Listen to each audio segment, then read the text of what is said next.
الركراكي النومري، سر الفدائي الذي كشف بعد 20 عاما.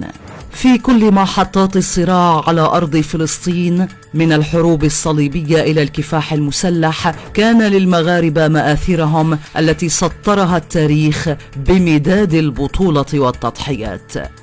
ولد الفدائي المغربي الركراكي بن علال النومري في مدينة آسفي عام 1945، وفيها أمضى سنوات حياته وتزوج ورزق ب4 من الأبناء.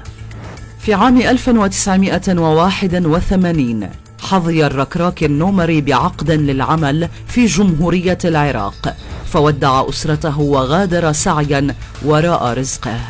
تأثر النومري بأجواء العدوان والمجازر التي صاحبت الاجتياح الصهيوني للبنان واحتلال بيروت، فعقد العزم وانضم إلى قواعد الثورة الفلسطينية في العراق كحال العشرات من الشباب العرب. بعد تلقيه دورات عسكرية مكثفة، انتقل إلى لبنان مقاتلا في صفوف الجبهة الشعبية لتحرير فلسطين، واستقر به المقام بقواعدها في بيروت قبل أن ينتقل إلى صيدا عاصمة الجنوب اللبناني.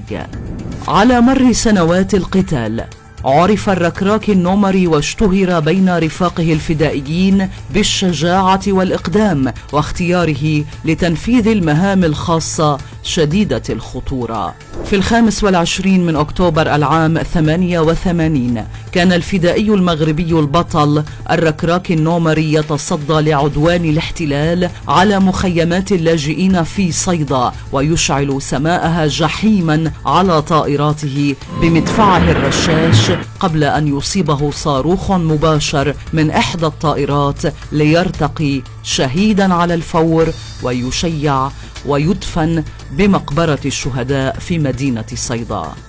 منذ سفره إلى العراق وحتى استشهاده انقطعت أخبار الركراكي عن عائلته التي ظلت تبحث عنه وتحاول معرفة أخباره، حتى وصلها خبر استشهاده بعد صفقة الرضوان لتبادل الأسرى عام 2008.